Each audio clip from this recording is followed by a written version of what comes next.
people, events, and issues shaping our community. This is Comcast Newsmakers. The Broward Sheriff's Office was founded in 1915. It has had only 15 sheriffs, but did you know Broward Sheriff's has a long history of scandal, including tax evasion, gambling charges, and even death in office. Bob Jarvis is a law professor at Nova Southeastern University. He also has dedicated 10 years of his life to writing interesting facts about one of the largest sheriff's offices in the country. He joins us right now to talk about how BSO has been able to rise out of the muck. And thanks very much for joining us. And of course, we say that because that's the name of your book. Yes. and that meant rising out of the muck of the Everglades. Rising out of the muck of the Everglades, but also the office, the people in the office tend to go into the muck, and then their successors get out of the muck, and then they go into the muck, and then their successors get out of the muck. So it's a play on words. It's interesting because this is a political office. Very much and so. It's law enforcement involved. Now, why wouldn't they take people who have seasoned careers as a law enforcement officer and put them in these positions instead of electing them? We've just never done that until our current sheriff, Al Lamberti. Al is the first professional officer, but up until then, we've had lawyers, we've had butchers, we've had farmers. It's not an office that people have looked to put a professional into. Okay.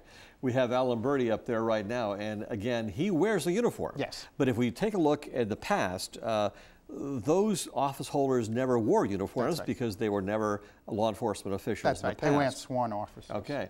And this is a person back in the 60s, yes, right? Alan Michel. Alan Michel is one of our more notorious sheriffs. He was suspended, charged with gambling, not convicted. Interesting. And gambling on what? Supposedly working with boliter operators. It's a form of lottery.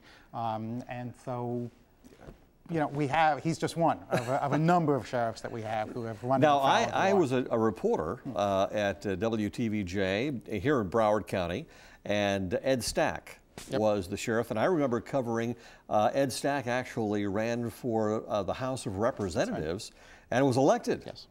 For I think one term, right? That's right. He lost in 1980 when he ran for re-election, but he served for a long time as sheriff. He was there from 1969 and 1978, and then Bob Butterworth took over when Stack went and to Bob the Butterworth House. Eventually became Attorney General for the state of Florida. That's right. And of course, we have other recent history where we've had some problems with the sheriffs. Well, we have Ken Jenney. Ken Jenney, of course, was a longtime sheriff, served from 1998 to 2007, and then went to prison for tax evasion.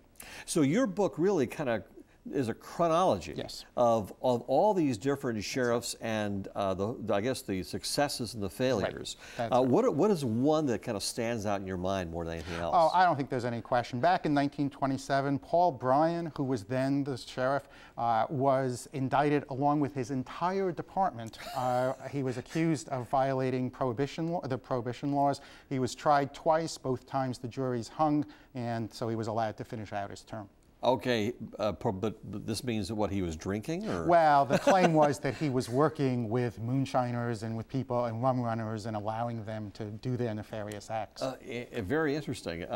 And is this what we're looking at right here? What we're looking there is gambling proceeds. And here we see another one of our sheriffs, Amos Hall. That's Aidan Turner, who was our first sheriff.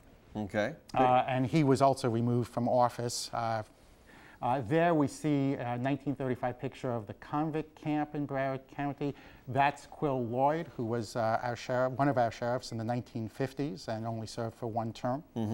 Overall, A, B, C, D, what would you give the Sheriff's Department of Broward County? It's definitely not an A. I don't think it's a D. It's probably somewhere in the B-C range. It depends upon who's sheriff at the time. We've had some very good sheriffs. Bob Butterworth was an excellent sheriff.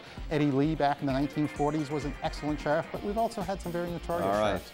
Thanks very much. You can learn more about South Florida's history by heading to Comcast On Demand. I'm Spiro Canton. Thanks for joining us.